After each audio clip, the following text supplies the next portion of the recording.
girl sitting on the plane noticed something strange. Clearly the plane had taken off for quite a while, yet they were still flying over an endless stretch of primeval forest. She hadn't had time to ask the flight attendant when they would arrive when suddenly a noise came from outside the passenger cabin. Then the helicopter's rotor abruptly stopped working. At this point, the captain in the cockpit had completely lost his composure. It turned out that the plane had lost GPS signal and become disoriented. Meanwhile, the fuel had also run out. Seeing that their only hope, the radio, wasn't getting any response, the captain in despair could only pick up his phone and start recording a video. Will. Cordelia, mi vida, soy yo, Octavio. No sé dónde estoy. Intenté encontrar una pista, pero nada. The plane then began to plunge uncontrollably, but luckily the captain had previously served in a Russian airline, so the passenger cabin was fairly well preserved. Everyone suffered only minor injuries and nothing serious. However, the flight attendant, who hadn't had time to sit down, broke her neck in the violent shaking. Nothing you can do for her. It's a cervical fracture.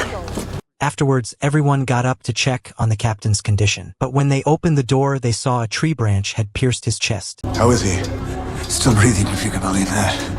Just as everyone was discussing how to save the captain, the previously damaged engine began to emit white smoke and then burst into uncontrollable flames. Garcia smelled the smoke and immediately opened the cabin door. Seeing this, everyone hurried to escape. The two people in the cockpit didn't even have time to worry about the captain's injury. They directly and roughly pulled the branch out of his chest in order to rescue him.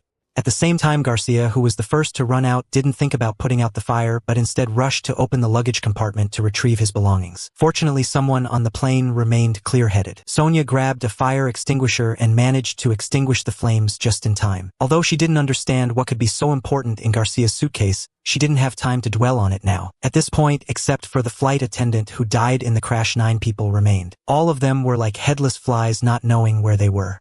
Naturally, their mobile phones had no signal or GPS. Worse, still the surrounding heat was so intense that Travis, who was seriously ill, couldn't stop coughing. Seeing this, Lisa quickly handed a bottle of mineral water to her husband.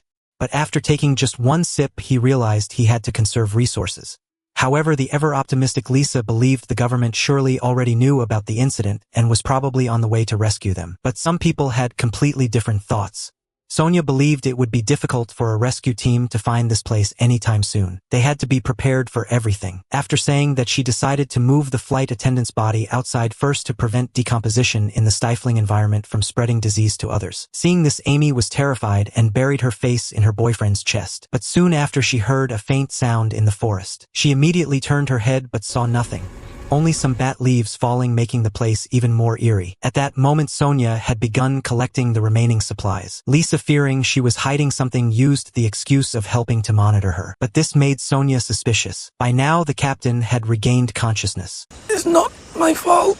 Nobody's blaming you. It's not my fault. Why did we crash? My GPS. What about it?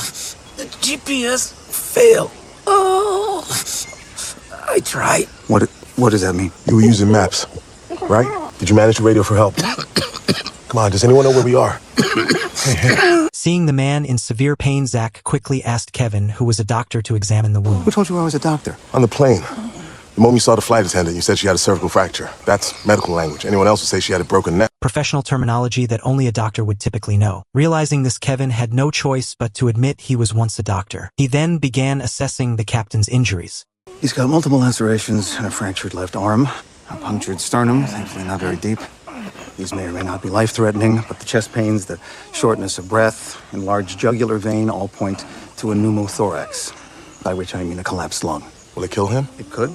Depends how much air is trapped between the lung and the chest wall. Too much, and it could lead to cardiovascular collapse. And that's it. But you could operate. No, I can't. A pneumothorax may kill him, but an emergency thoracotomy performed in the middle of the jungle with no equipment and no anesthetic definitely will. After hearing that, everyone fell silent, able only to sit and wait for rescue to arrive. At that moment, Zach said, "The night is long, everyone can introduce themselves. At least if something like the captain's situation happens again, we can help one another." Then he took the lead in introducing himself. He said he was an insurance investigator. Nowadays, too many people intentionally cause accidents to commit insurance fraud, so his job is to identify irregularities in accidents to protect the insurance company's assets. This was also why he had been sharp enough to notice Kevin's background. So maybe somebody brought this plane down to stop you from reporting. Amy and Dan were a newlywed couple. They had just finished their honeymoon and were heading home. Travis and Lisa ran multiple roadside motels. They had long enjoyed a wealthy life and were now traveling the world to enjoy themselves. After hearing this, Sonia said, "I'm also traveling around the world," but when it came to work, she didn't want to say much and told everyone to mind their own business and not ask too many questions. Sensing the tension, Kevin quickly stepped in. He said he used to be a doctor, but lost his license due to a medical accident. Currently, he moves back and forth between Guatemala for a medical equipment import-export business. Finally, it was Garcia's turn, whose behavior had been strange. He said he was a rookie wrestler. In his suitcase were some costumes and props, and since the mask and outfit are the essence of a wrestler, he had risked everything to save them. Zach said the current situation isn't looking good. Because of his job, he tends to think very carefully. He had previously inspected the plane and found the GPS navigation system wasn't working. It was likely the rescue team didn't even know where they had crashed. Moreover, in the captain's co-pilot compartment, there were several paper maps. Could it be that due to the loss of direction he had chosen an alternate flight path? But if that were the case, it raises another question. Commercial flight paths are usually fixed. To save costs, airlines typically only load enough fuel to complete the planned route. So why did the captain clearly know there wasn't enough fuel yet still go onto an alternate route? Zach's analysis made perfect sense. This raised suspicions in Amy's mind. She questioned Zach on how he could know so much. Zach explained that after the plane crashed, the engine suddenly caught fire. If there had still been fuel inside, the plane would have exploded. Therefore, he speculated that the captain had certainly run out of fuel, which is why he opted for an emergency landing. After hearing this, everyone nodded in agreement. This explanation temporarily dispelled the suspicions toward Zach. But to truly understand the captain's intentions, they still had to ask him directly. However, the captain was now in critical condition. So Zach suggested that Kevin perform surgery on the captain. But Kevin immediately refused after hearing this. He even questioned why everyone had to listen to Zach. But before the two could argue, Sonia's words immediately drew everyone's attention. It turned out she had seen a clearing on a nearby mountain and planned to climb to the top to see if she could get a signal. Zach said, "It's already dark now. If we want to try, we'll have to wait until tomorrow." After hearing this, Travis replied, "I'm afraid that won't work. I used to have a heart condition, and the amount of medicine I have left will only last for 6 days." At that moment, the captain's coughing echoed again. Amy couldn't help but scold the others for being heartless, then rushed over to help ease the captain's pain. Kevin could no longer sit still and kept saying that even if he wanted to help, he didn't have any surgical tools. Unexpectedly, Travis pulled out a dagger from his pocket. "You have this." Apparently, Kevin wasn't hiding the fact that he had once been a doctor. Thanks to a series of procedures, the captain's surgery was successful. Out of fear, Amy had hidden in the aircraft cabin with her boyfriend. But suddenly, the lights began to flicker. Outside the window, a shadow appeared. But when she tried to get a clearer look, it was gone. Dan thought she was too stressed and was hallucinating.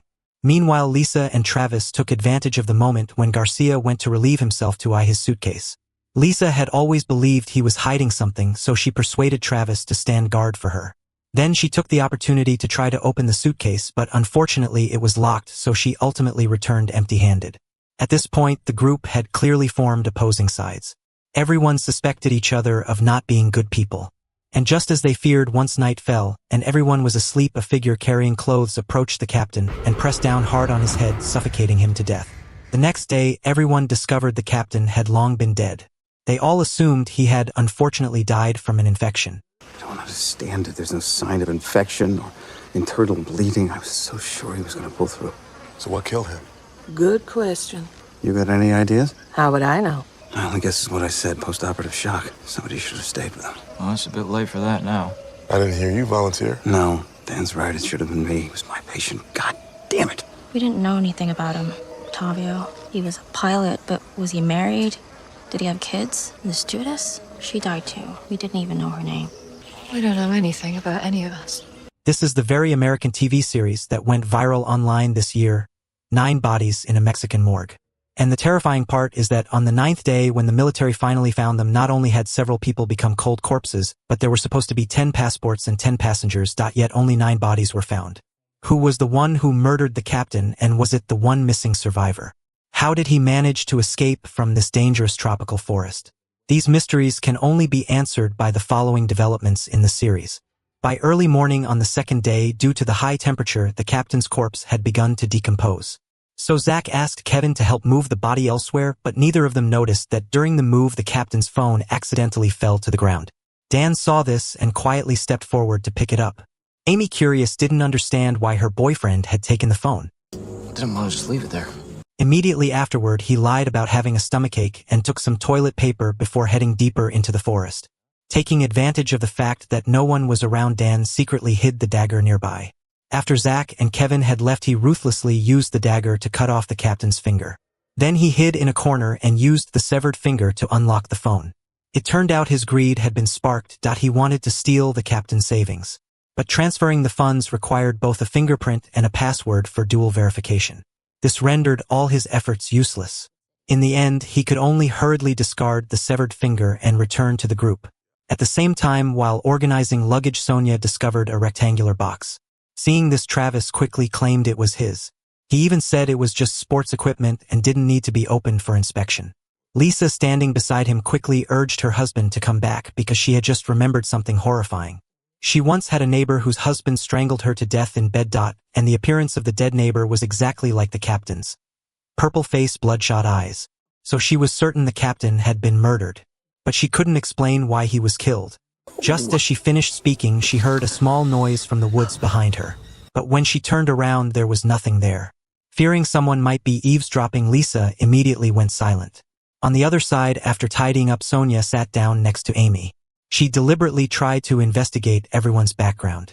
But during their conversation, she unexpectedly noticed something strange about Amy. Not only was Amy completely unaware of what she herself had said, but everything that had happened to her recently could be called miraculous. It turned out she was a rich heiress receiving treatment in the gambling city who had coincidentally met and fallen in love with a luxury car driver named Dan. After a passionate love affair, they decided to register their marriage and vowed to be together forever.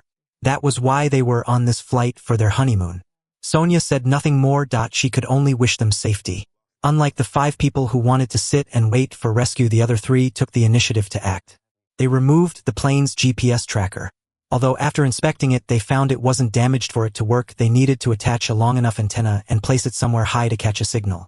Luckily, Garcia had learned electrical repair from his father, so he could easily make an antenna himself. So the group planned to head to a higher location after sunset, when the midday sun wasn't so intense. Everyone preserved their energy and fell sound asleep. But at that moment, Amy suddenly heard a noise.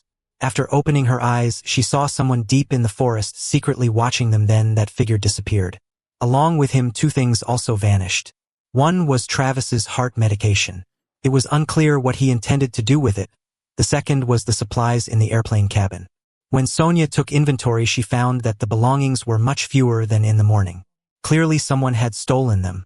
Upon hearing this, Zach used electrical wire to tightly wrap the cabinet shut and decided that they would distribute the supplies the next day and open it all at once. This action made Sonia feel that Zach was a trustworthy person. However, she still doubted the investigator identity he claimed. So she took the initiative to admit that she was a photographer and showed him some of her works. Her openness led Zach to trust Sonia more, and this played a crucial role in the story's later developments. As the sun set, everyone hurried to set off toward the mountain peak. On the way, someone discovered a few mushrooms with bright colors. That's Amanita bisporigera, a basidiomycete fungus, and it will kill you very quickly. Right. They call them black angels. So much for breakfast. Travis, unable to exert himself due to not taking his medication, had to stay behind. But he didn't want to just sit and benefit from others' efforts, so he took the mysterious box and left. At the same time, Dan discovered a waterhole and quickly took off his shoes and socks, intending to jump in for a refreshing bath. Luckily, Garcia caught up and stopped him in time. This kind of primal waterhole harbored many dangers. Who knew what terrifying creatures could appear from inside? After saying this, Garcia threw Dan's shoes into the water. Unexpectedly, the floating shoes were soon dragged down to the bottom. Clearly, there had to be some giant creature inside. However, just then, a gunshot rang out from the direction of the camp. Everyone rushed back. It turned out that Travis and Lisa, seeing everyone else making efforts, also took the rifle from the mysterious box to go hunting. The trip back and forth consumed a lot of time, and the sky gradually darkened. It was no longer suitable to climb the mountain and place the equipment today. So everyone could only return to the camp to look for some tools. Under Sonia's guidance, they successfully extracted water from the fire extinguisher, then used distillation to separate and purify clean drinking water. Now not only did they have enough to drink, but also unexpectedly had a hearty monkey meat meal thanks to Travis. However, the taste was truly hard to describe. Amy, pampered since childhood, couldn't accept such food and gave her portion to Travis. Carlos, what do you got in there? Just things, not important. Is that so? I seem to remember you running into the flames together. It's not your business. I'd say everybody's business is everybody's business right now. Seeing this, Garcia had no choice but to remove the key from his neck. Unexpectedly, when the box was opened, it actually contained only a mask. At this point, everyone finally sighed in relief and dispelled their suspicion toward Garcia. What is it? It's his mask. It's what they wear, the luchadors, to hide their identity. No, not to hide. You don't understand. In normal life, I'm nothing. But when I wear this, I'm Rapido. And everyone knows me. The mask doesn't hide my identity. The mask is my identity. To lose this is to lose my life. Why are you going to Houston? To meet my enemy, the governor. The last time we met, he cheated. He beat me with the move called the Powerbomb. So we meet again in 2 days. And this time, it's mask against mask. He won't take this from me. 2 days? You think you're gonna make it to Houston by then? Very soon it was bedtime again. Nothing unexpected happened today. Only Travis felt a little unwell. He assumed it was because he had run out of medication and wasn't feeling well, so he didn't think much of it and quickly fell asleep. But no one noticed that someone had found a satellite phone in the bushes. After making a call, that person had a conversation with a woman. Clearly the two were sharing a secret they couldn't reveal.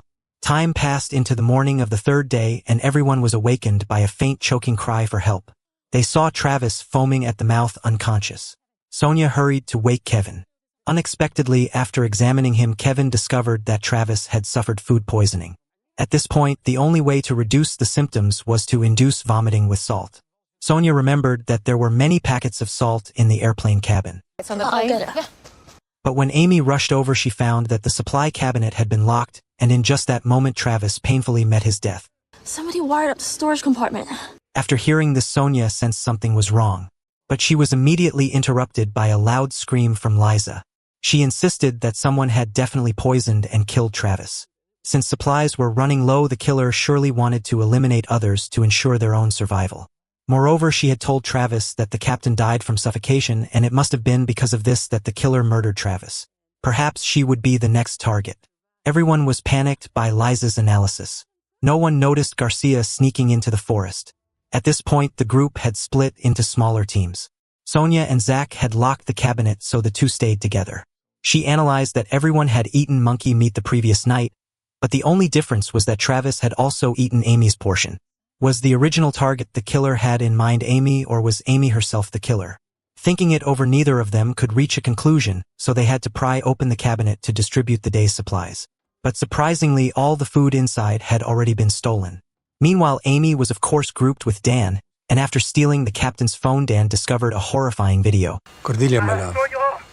It's me, Octavio. I don't know where I am. I've been trying to find an airfield, but nothing. I'm flying in circles. I don't have much fuel. I don't think I'm gonna make it. Even if I land, I'm dead. We all are. They won't allow us to live. ¿Necesitas escapar? You need to escape and hide. Do you understand? Quizás también peligras. You might be in trouble too. This video confirmed Liza's suspicions. It turned out someone was deliberately hunting them down, and the captain, knowing the truth, had become the killer's first target. So who exactly was the killer? What was their purpose? Why did the plane change its route and end up in this place? Why was Garcia acting so secretively? And what did the woman on the phone have to do with all this? 3 people had died in 3 consecutive days. Not only did this make everyone fearful that they might be the next victim, but it also threw the entire camp into a state of mutual distrust. Liza was convinced the killer was among them, so she no longer trusted anyone. Even when Amy brought her coffee with good intentions, she coldly poured it out without hesitation. Moreover, she warned Amy to be careful with her boyfriend Dan. Amy angrily walked into the forest alone to clear her head, only to be horrified when she discovered the man with the gun secretly spying on them earlier. She panicked and immediately turned around to run, just in time to bump into Dan, who was looking for her. But when they tried to go back, the figure had already disappeared, leaving the two of them bewildered. At the same time, Garcia had finally finished building a signal antenna for the GPS device. And the sunlight today was conveniently covered by clouds, making it easier to climb the mountain peak and install the equipment. However, since they still didn't know who the culprit was, Zach insisted that 3 people must go together to keep an eye on each other.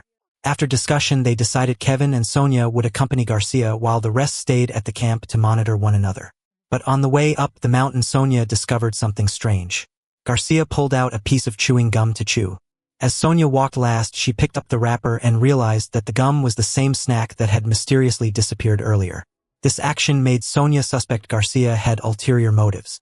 But for now, since only Garcia knew how to install the GPS, she didn't confront him. However, when they reached halfway up the mountain, Garcia suddenly had a problem. He was panting and said he needed to rest. Sonia, eager to escape, quickly carried the GPS unit herself, but unexpectedly, while passing over a rocky path, she slipped and tumbled down the cliff. Fortunately, Kevin, who was behind her, managed to grab her. But with his strength alone, he couldn't pull Sonia up. Luckily, at that crucial moment, Garcia stepped forward to help. Only then were they able to stop Sonia from sliding further down the cliff. Just when everyone was ready to use all their strength to pull Sonia up, she said the GPS unit was still down the cliff, and if they didn't retrieve it, all their previous efforts would go to waste. Thinking of this, she desperately reached out despite the danger. In the end, they successfully retrieved the device safely. Meanwhile, Amy was also upset back at the camp because of Liza. After thinking it through, she realized she didn't truly understand her boyfriend. Dan claimed to be a writer, but Amy had never seen him write anything. Thinking of this, Amy couldn't help but ask. Unexpectedly, Dan, who was usually gentle, suddenly became aggressive, grabbed Amy, and asked what Liza had told her. When Amy cried out that Dan was hurting her, Dan finally snapped out of his madness. Regarding the matter, he repeatedly said it was because he loved Amy too much. Because of her privileged background, he felt extremely insecure, fearing that others' words might affect their pure relationship. That's why he lost control of his emotions. But even so, Amy, blinded by love, didn't pay much attention. She only said that it was time to take her medicine. Seeing that, Dan immediately stood up obediently to get the pills. While waiting, Amy noticed Dan's coat nearby. She searched the pockets and was shocked to actually find some of Dan's secrets. Inside were business cards for lawyers with different identities, proving that Dan had been hiding his true identity. At the same time, the team of 3 finally reached the top of the mountain. Although there was still no phone signal, fortunately, the GPS unit was successfully installed. Garcia even carefully used chewing gum to secure it to prevent strong winds from severing the connection. Sonia, seeing this, couldn't help but sarcastically remark, Lucky you had that gum. Garcia looked embarrassed after hearing that. Very quickly, the 3 of them returned to the camp before nightfall. At this time, Amy still hadn't fully understood the secrets Dan was hiding. Unexpectedly, that shadowy figure was silently approaching. Seeing that his girlfriend hadn't returned for a long time, Dan also grew worried and ran into the forest to look for her. But just then, Amy came running out in a panic. She said she had discovered who the real culprit was. Then she led her boyfriend back to the clearing from earlier, saying that the shadowy figure had been standing behind her with a gun. The deaths of the others were definitely caused by him. Seeing that Dan still wore a dismissive expression and pretended to believe her, Amy recalled all the lies Dan had told her. In a fit of emotion, she threw the business cards at him. Seeing that Dan could only explain that those were part of his past. But when we get home, I will tell you everything you want to know, okay? At that moment, Kevin came to call the 2 of them to eat. Although the argument had ended, the seed of doubt had already been planted in Amy's heart, foreshadowing what was to come between the 2 of them. Thinking about the GPS signal being transmitted, they expected that tomorrow they could board the rescue flight and leave. That night, everyone slept soundly, except for Dan, who lay awake, eyes open and expressionless, lost in thought. At the same time, another person who hadn't fallen asleep was the wrestler Garcia.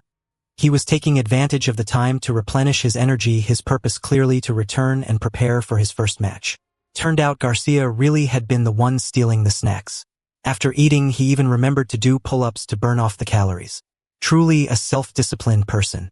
Unfortunately, his death was imminent. Although Garcia had identified the killer from the beginning, the other party wore his mask, which left Garcia momentarily stunned. The next second, caught completely off guard, Garcia died. Time shifted to the 5th day. Now only 6 people were left alive. But at that moment, none of them knew Garcia had died. Although Liza repeatedly emphasized that he could have met with an accident, Sonia told everyone the truth, that Garcia had stolen food and that she had exposed him yesterday. Therefore, he might have left the camp out of shame. Okay, I said we start looking for him. He could have gone out in the jungle and hurt himself. But even after turning the surrounding area upside down, they couldn't find any trace of Garcia. More importantly, it was already past noon, and yet they hadn't heard even the slightest sound of the rescue plane. At that point, Kevin suggested leaving Garcia behind and climbing the mountain to check whether the GPS signal was still transmitting. This proposal was approved by Zach, so he sent Sonia and Kevin to investigate. But they didn't know that the signal transmitter on top of the mountain had already been sabotaged. On the way up the mountain, Kevin suddenly stopped. You and Zach seem to be getting awfully close. You think so? Just an observation. I trust him. Maybe you shouldn't. Why did you say that? Because I don't. And you think I should trust you? Sonia, you nearly fell off a cliff. If I wanted to hurt you, I could have just let you go. Sonia was just about to argue back when she suddenly noticed a flock of crows circling not far away. That was clearly a bad omen. Following the direction, they indeed found Garcia's corpse. At the same time, back at the camp, Zach suddenly woke up. Seeing everyone around still asleep, he quietly got up and left. Unexpectedly, Lisa had actually been pretending to sleep the whole time. Seeing him leave, she immediately followed. A moment later, Amy was also awakened by a voice calling her. She knew that strange figure was watching her again from the forest. Thinking of this, she grabbed the stick from the fire beside her, determined to finish off the enemy once and for all. This time she finally saw the intruder's face clearly, but she was no longer afraid. She charged fiercely at the person. But just as she was about to stab, the figure suddenly disappeared. In front of her stood Dan. So what happened? Nothing. She attacked you. No, she didn't know what she was doing. Look, Amy is not well. What? Yeah. You already know that I was her limo driver. Well, when I first met her, I was taking her to a clinic in Santa Barbara. And Dad had sent her there because she had problems. She was being treated by a shrink. An army of shrinks. Why? Well, she's been like that her entire life, ever since she was 7 years old.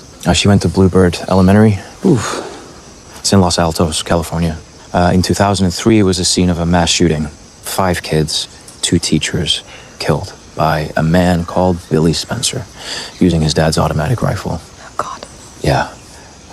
Amy was in 1st grade. She was in the corridor when the first teacher was gunned down right next to her. And for a moment, she was standing there opposite the killer, staring him right in the eyes. And he aims at her. And he'd have gunned her down, too. But just then, a door opens, he turns around, he fires there instead, and then somebody grabs a hold of Amy, drags her away. I'm so sorry. Yeah, and she never got over it. I mean, of course, she never got over it. Everyone started to wonder whether the people who had died earlier were mistakenly killed by Amy due to her hallucinations. But Sonia speculated that she definitely couldn't be the killer, because the previous deaths could still be explained. However, for a weak woman without a single weapon like her to harm Garcia, it seemed rather unlikely. So if not her, then who? It's not just a question of who. It's why. After hearing this, Zach's professional instinct suddenly made him think of something. If there had to be an explanation for why the killer committed murder, the answer must be related to the plane. He rushed to the aircraft cabin and searched everywhere, slashing the seats and turning everything upside down, but still found nothing inside. Soon night fell again. The sweltering heat of the past days finally brought thunder and lightning. Lizards in the forest hurried into the plane to take shelter from the rain. There, the long-suspected truth was hidden. Beneath the plane's outer shell lay a thick stash of drugs. But at that time, no one knew anything about this. Fortunately, nothing happened on the 5th night, and everyone safely welcomed the dawn of the 6th day.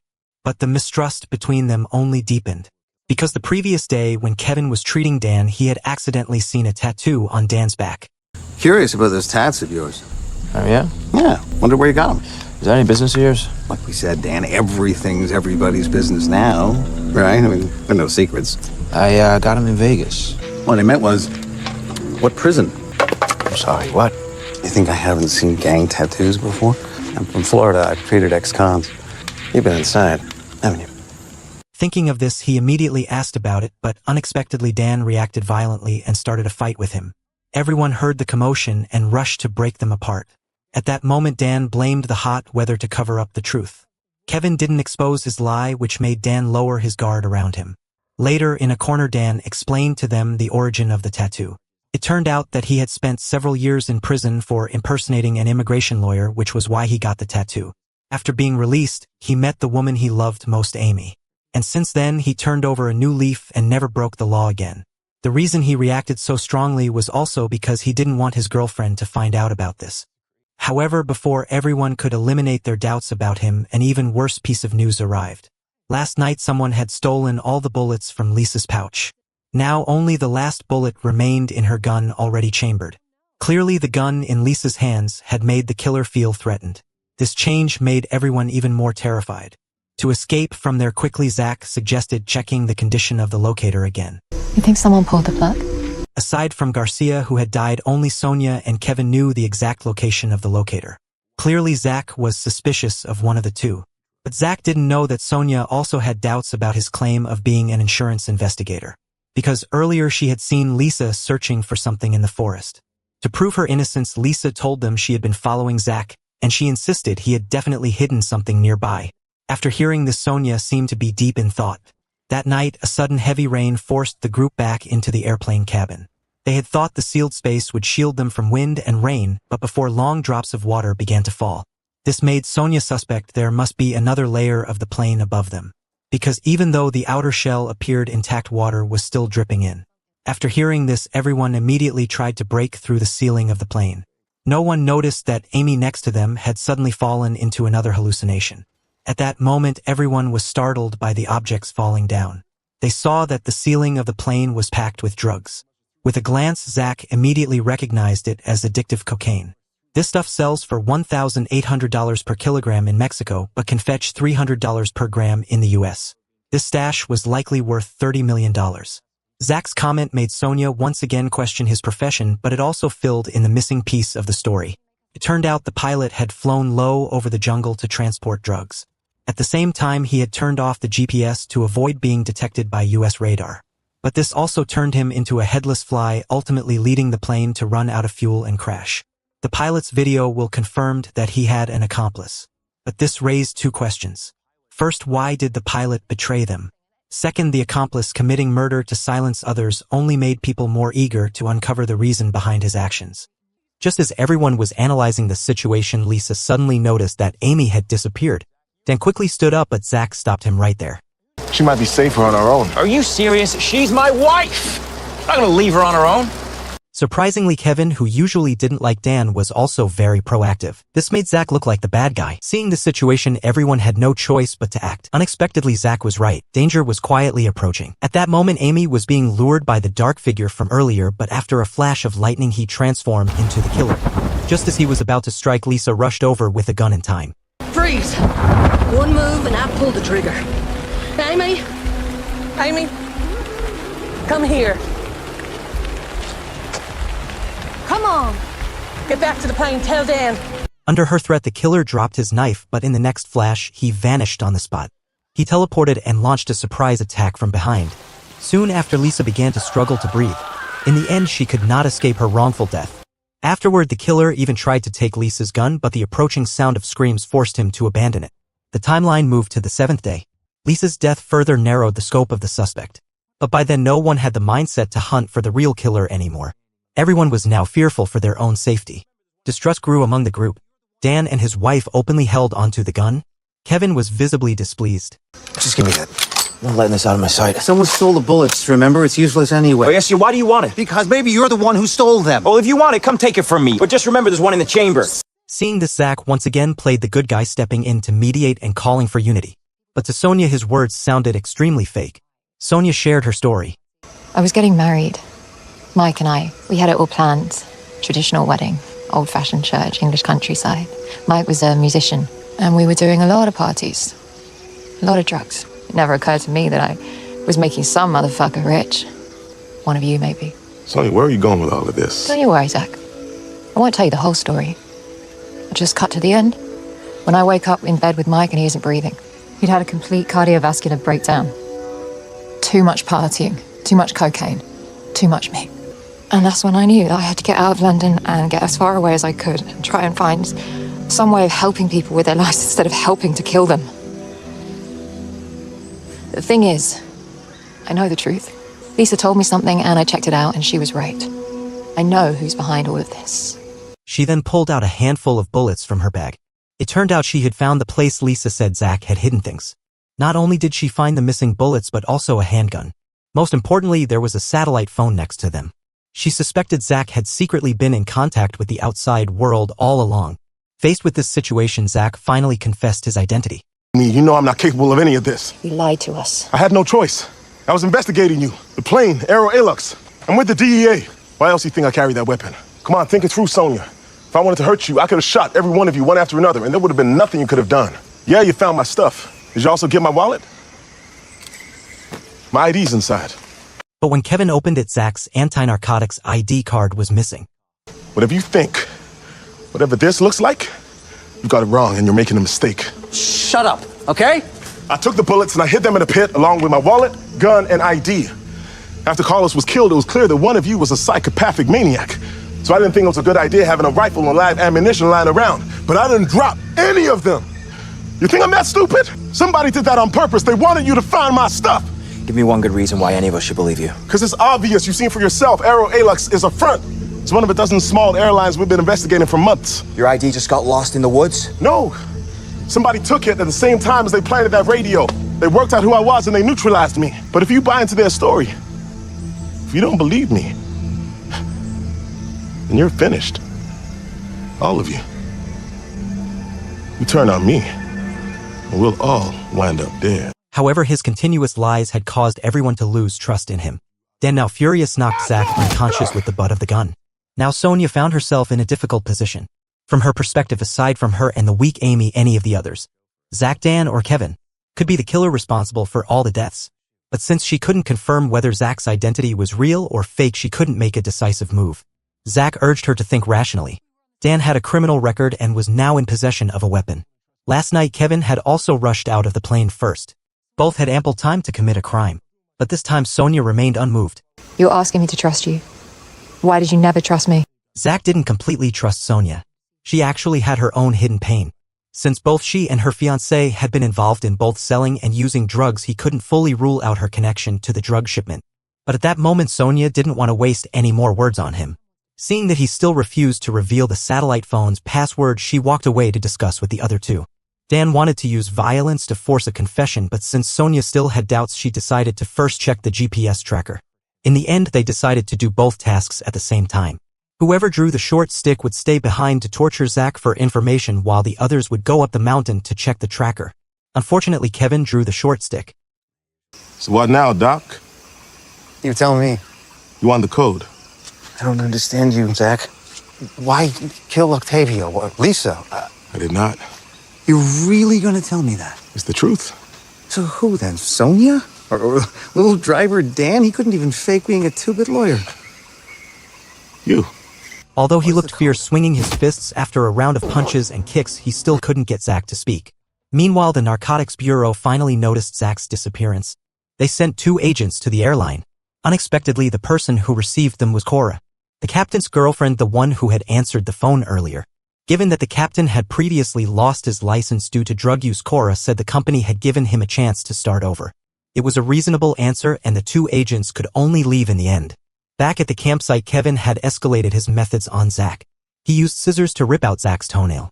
The numbing pain was enough to make anyone flinch just by looking. At that moment, the team of 3 had reached the mountain peak. After inspecting it, Sonia discovered that the GPS tracker had stopped working.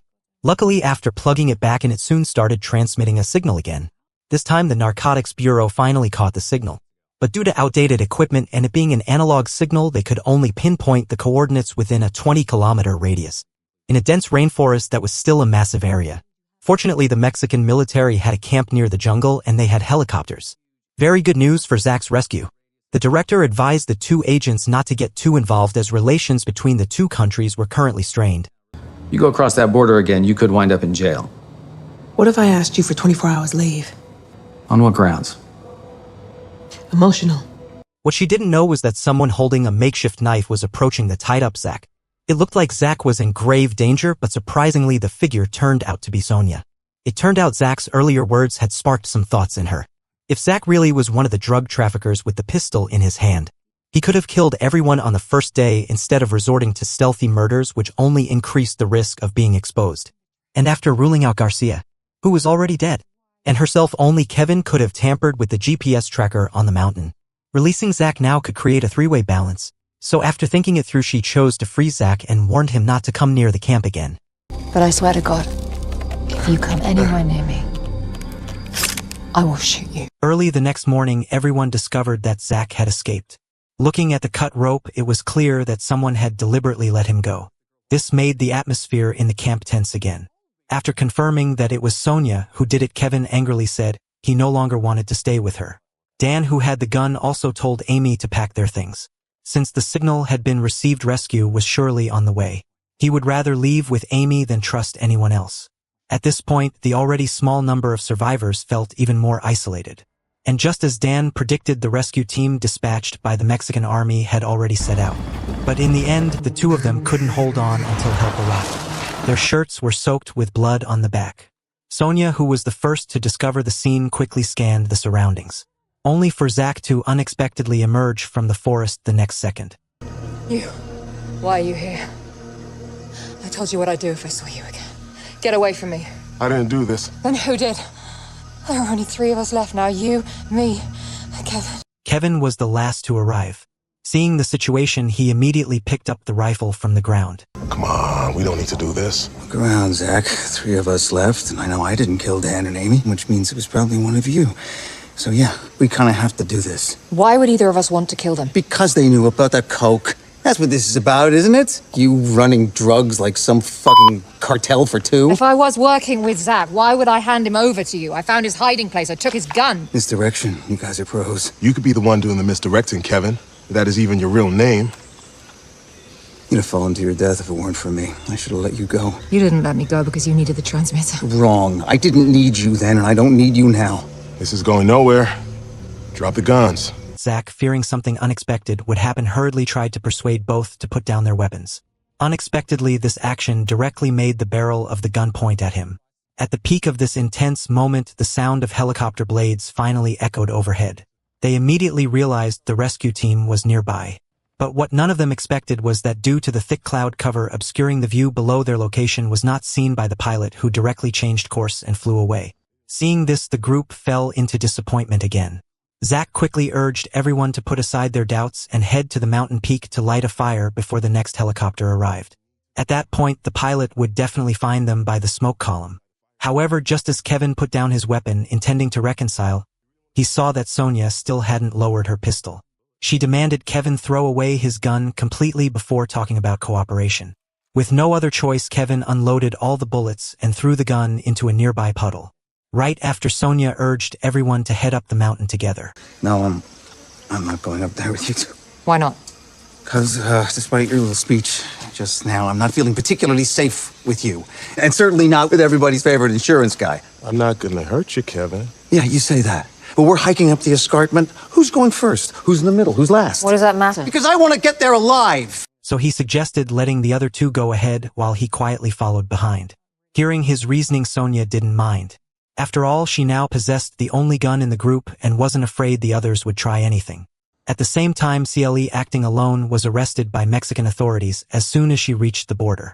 They no longer allowed American organizations to operate in this area in order to prevent them from using it as a pretext for secret incursions. This left her stuck in an office, anxiously waiting. Meanwhile, Zach, with his injured toe, was having difficulty walking. They could only hike slowly, resting often along the steep mountain path. And just as the two were taking a break, a gunshot suddenly rang out from below the mountain. Thinking of Kevin's rifle having been thrown into the water, both of them panicked and rushed back down. But when they arrived, they found Kevin lying on the ground with a bullet wound in his back. When he fell, his head had landed in the puddle. At this point, his face had already been eaten away by piranhas in the water. Even seasoned moviegoers would now start to question, was Amy's previous hallucination actually real? Was there really an 11th person in the deep forest? But where had he been hiding all these days, and what had he eaten? This became the film's biggest mystery. At this point, Sonia no longer had the strength to care. Because of just a short delay, they had missed the best time to climb to the peak. Seeing that it was getting dark, the two finally decided to hide in the airplane cabin. Shortly after, Zach used rope to tightly lock the cabin door. That way, if there really was an 11th person outside trying to get in to commit a crime, would surely make noise. However, just as Zach drifted off to sleep, Sonia suddenly opened her eyes beside him. In the blink of an eye, it was already late at night. A black hand stealthily picked up the satellite phone hidden in the shadows. Not long after, Cora answered the call. Previously, she had been secretly monitoring every move of the military. By now, she had full knowledge of the personnel and weaponry in the camp. On the 9th day, the weather remained clouded. Although Zach and Sonia had arrived at the mountain peak early due to the thick fog, they could only sit and wait. At this point, Zach felt increasing pain in his toe. After taking off his shoe and sock, he discovered the wound was infected. Sonia kindly offered to boil some water to treat the injury, although Zach hurriedly tried to stop her and advised that staying together was the best choice. This foolish woman not only refused to listen but insisted she would only gather some things nearby and that it was definitely safe. Unexpectedly, not long after she vanished into the thick fog. And right then danger struck again. The next second, a miserable scream rang out. Zach hurriedly called out at the top of his lungs, but the only answer he received was the barrel of a black gun. Zach, seeing the situation, also wanted to escape into the fog, but unfortunately behind him was a cliff. In desperation, he could only voice the question lingering in his heart. What I don't get, what I haven't understood from the start, is nobody knew it was there, except maybe the pilot, and so he killed him. But what about the rest of us? We were no threat to you. We didn't know anything until you started attacking us. What did you stand to gain by killing us? Answer me! But in the end, Zach never received an answer. After confirming that Zach had fallen off the cliff, the culprit found Sonia, who was dazed and unconscious. This time, he finally removed his mask. You bastard. By this point, everyone has probably guessed who the culprit is, but do you know why he killed? And how will he escape from this dense jungle? The upcoming developments will surely leave you speechless. By noon on the 9th day, the rescue team finally detected the locator on the mountaintop. But strangely, there was no one nearby. With no other choice, the military landed there. They used that location as the center to carry out a rescue operation within a 5-kilometer radius. Not long after they found the crashed airplane. Continuing the search in the forest, they discovered 9 corpses neatly laid side by side. After a preliminary examination, the commander concluded that they had all been murdered, but to determine the exact cause of death, a forensic autopsy was needed. However, when they packed up and returned to the camp, they discovered that there were 10 passports on the plane. Connecting this to the fact that one person had not yet been found in the forest, the commander deduced that this person must be the killer. So he ordered the military to continue the search. At the same time, to be cautious, he invited a professional forensic doctor to perform the autopsies. Unexpectedly, the phone call between the two had been eavesdropped on by Cora, who had been waiting for it. She successfully intercepted the forensic doctor on the only road leading to the camp and struck while the doctor was distracted. Immediately afterward, Cora impersonated the forensic doctor and entered the camp. The soldiers, having never seen the real forensic doctor before, suspected nothing. Before long, they brought her to the morgue. Inside the morgue, a sharp blade slowly pierced through one of the body bags, and a corpse that was supposed to be dead stood up. It turned out he had used Travis's drugs to fake his death and hide in the bag, using the military's help to escape the jungle smoothly. The one who could come up with such a meticulous plan was none other than Kevin, the person no one had suspected. He was seen walking up to the corpses with a dagger, preparing to dissect all of them. But just then there was a sudden noise outside the door. It turned out Cora was trying to stop a soldier from entering the morgue, explaining that she feared he couldn't handle the bloody scene and might suffer psychological trauma. But the dedicated soldier insisted on staying to supervise. Unexpectedly, he would soon regret that decision. As soon as he stepped in, Kevin, who was hiding in the shadows, knocked him out. Seeing the situation unfold, Cora's reaction was far from the excitement one might expect. It wasn't until Kevin spoke that she snapped back to reality, forcing a warm smile at him. Although Kevin felt something was off, he said nothing, too intoxicated by the thrill of victory. He then pulled out a packet of drugs from a corpse with a cut-open abdomen, which turned out to be the cleverest part of the whole plan. Rewinding to the first day, the captain had almost exposed their drug smuggling operation, so Kevin brutally silenced him by killing him. The captain's body then inspired Kevin with the idea of hiding the drugs inside corpses. The next day, he used poisonous mushrooms to kill Travis, aiming to get his hands on the heart medication Travis carried. Kevin knew that the drug could induce a state of feigned death, perfect for fooling the military and escaping. One by one, he assassinated the other passengers, partly to conceal his identity as the killer and partly to gather enough bodies to smuggle the drugs. He also contacted his girlfriend Cora, both to help destroy the evidence and to aid in their escape plan, which involved killing anyone in their way. The two of them quickly poured gasoline throughout the room and set it on fire to eliminate all evidence. But they overlooked one detail. The soldier who had earlier passed out from the smoke had regained consciousness. Around the same time CLE finally received word that the crashed flight had been located. She feared her husband might be among the 9 recovered bodies. The military reluctantly made an exception and allowed her to identify the remains. Just then, a loud explosion rang out and a black SUV was seen speeding away. All attention shifted to it. No one realized that things inside the morgue had already taken a dark turn. The soldier had been attacked from behind and could now only confirm that the killer was one of the 9 corpses. But with the other 8 bodies completely burned, there was no way to tell who the murderer was. At this point, someone might remember that Zach was still in the jungle. Here's the thing. Zach was like a superhuman. He'd been shot twice and had fallen from a cliff dozens of meters high only to be saved by a thick tree branch that broke his fall. It's absurd, really. And even if he had somehow survived, the earlier rescue teams hadn't been able to find him. But Zach had pulled out a pair of sunglasses and used them to reflect sunlight, miraculously signaling for help and getting rescued. On the 10th day after surgery, Zach was out of danger. With his near-superhuman resilience, he quickly told everyone what had happened over the past few days. When CLE mentioned that 3 of the corpses were women, Zach immediately figured out who the killer was. By eliminating the 3 female victims, all the remaining men were people Zach had seen die with his own eyes. Except Kevin, whose face had been mutilated by piranhas and was unrecognizable. Zach guessed that Kevin must have dressed another body in his clothes, then removed the bullets from his gun, and used them to knock on the casing to make noise, creating the illusion of his own death. Now all that was needed was to trace the airline's records to find Kevin's trail. Unbeknownst to Kevin, his downfall was near. He had just prepared a grand mushroom feast for Cora, and was grumbling about the captain's incompetence. It turned out the reason they had spent hours flying without leaving the jungle was because the captain had turned off the GPS to avoid U.S. military radar surveillance.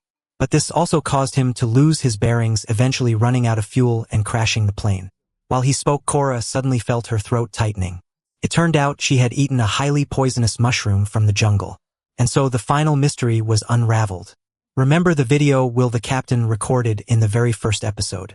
The girlfriend Cordelia he mentioned was actually Cora's full name. It was you, wasn't it? After watching the video, Kevin's intense reaction made sense. He had just found out that his girlfriend had cheated on him. Very quickly, Cora began convulsing and died. Kevin then rushed to the plane, intending to smuggle the drugs to the U.S. alone for a massive profit. But he didn't realize that Zach had already led the authorities to the location.